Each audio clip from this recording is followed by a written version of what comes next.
Բարև ձեզ հետ է բայմացար ռադիոն և նրա հաղորդավար Կարենը։ Շուտով մայրիկների տոնն է։ Եվ ինձ ինչ է մնում անել։ Այո, մայրիկիս հետ հարցազրույց վարել։ Մամ, պատրաստ ես, կարող ենք սկսել։ Այո, տղաս, կարող ենք։ Դե գնացիք։ Մամ, դու որտեղ ես ծնվել ու քո մանկությունը որտեղ է անցել։ Ծնվել եմ Լոռու մարզի Ճոճկան գյուղում, մանկությունս հենց այնտեղ էլ անցել է։ Ինչպիսի երեխա ես եղել։ Կար, նայ, եթե հիշողությունս ինձ չի խաբում, ես շատախոս երեխա եմ եղել ու շատ հետաքրքրասեր։ Միշտ սիրել եմ լսել մարդկանց, զրուցել նրանց հետ, շատ հարցեր տալ։ Որն է եղել քո սիրած խաղը։ Շատ խաղեր ենք խաղացել, պահմտոցի, 7 քար, կարմիր կոճակ ու շարքը շատ կարող եմ թվարկել, բայց ամենահիշվող և բարի հիշողություններ որպես խաղ այդպիսին եղել է Fort Boyard խաղը, հեռուստացույցով այն ժամանակ ցուցադրում էին, մենք էլ երեխաներով մտածել էինք մեր տարբերակը Fort Boyard-ի, որը թե ուժի հետ էր կապված, թե գիտելիքի, հնարամտության և բանալիները պահում էինք և քվեսթի միջոցով այդ բանալիները գտնում էինք, դա իմ մեջ տպավորվել է ու մինչև հիմա կարող եմ ասել, որ ամենասիրելի խաղն է եղել։ Մամ, քո ամենամոտիկ ընկերը ով է եղել։ Կարող է հիմա զարմանալի թվալ իմ պատասխանը, բայց ինձ համար ամենամոտ ընկերը եղել է գիրքը։ Եթե ես հիմա հետ եմ նայում ու ուզում եմ հիշել ինձ մոտիկ ընկեր, ես կարող եմ հստակ ասել, որ եղել են գրքերը։ Ես շատ սիրել եմ մանկության տարիներին կարդալ, հատկապես արկածային գրքեր, որոնք ինձ տվել են վառ պատկերացում։ Չի կարող պատահի, այդ ոնց կարա գիրքը լինի ընկեր։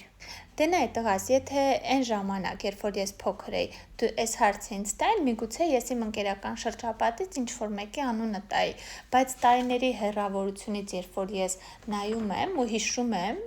իմ մանկությունը, ես հասկանում եմ, որ այո, իմ ամենամոտ ընկերը եղել է գիրքը։ Ինչ էր անում Ամռանը, երբ դպրոց չկար։ Տարվա եղանակներից իմ ամենասիրելին միշտ էլ ամառն է եղել, ամռանը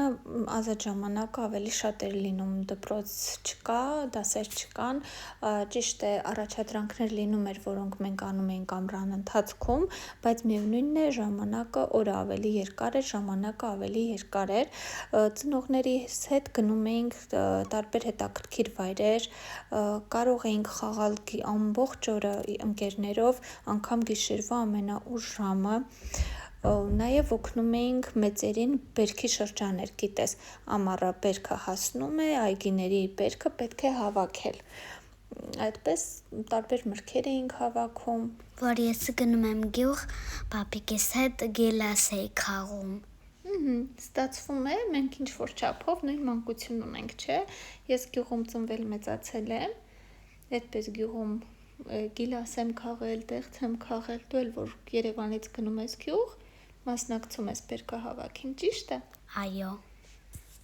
Քո ամենասիրած մուլտիկը ո՞րն է եղել։ Ամենասիրելի մուլտերից կարող եմ նշել Դեսպասիրը ու ամենահետաքրքիրը գիտես որն է այստեղ Կարեն, որ մենք երբ ուզենայինք չէինք կարող մուլտֆիլմ դիտել, որովհետև հատուկ ժամերի էր լինում, կար օրվա մեջ ժամ,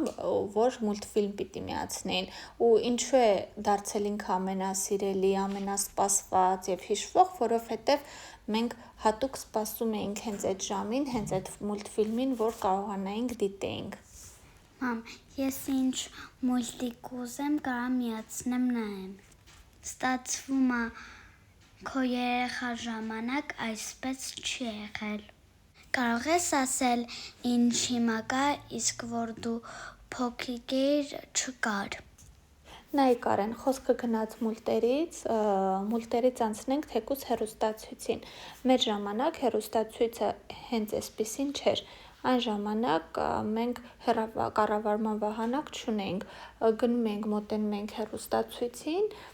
սեղմում ալիքներին, այդպես միանում էր, բայց այսքան շատ ալիքներ էլ չկային, մի քանի ալիք էր ընդամենը ու ծրագրերն էլ հատուկ էր, ինտերնետ չկար այն ժամանակ, մենք չէինք կարող յուրաքանչյուր ինֆորմացիա, յուրաքանչյուր վայրկյանի ստանալ, հեռախոսը լարով հեռախոս էր, միայն հեռախոսը զանգելու և խոսելու համար էր, իսկ հիմա մեր հեռախոսի միջոցով մենք և տեսանյութ ենք նկարում և կարող ենք այս ռադիոն թողարկել, ընդամենը մի սարքով, այն ժամանակ այս ամենը հասանելի չէր։ Ստացվում է մենք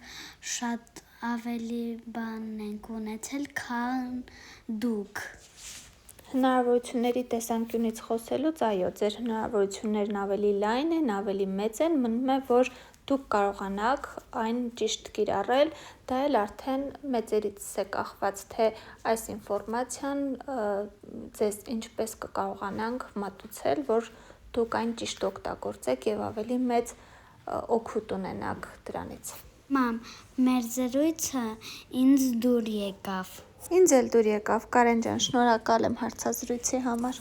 Հույս ունեմ մյուսները կհավանեն, հաջողություն։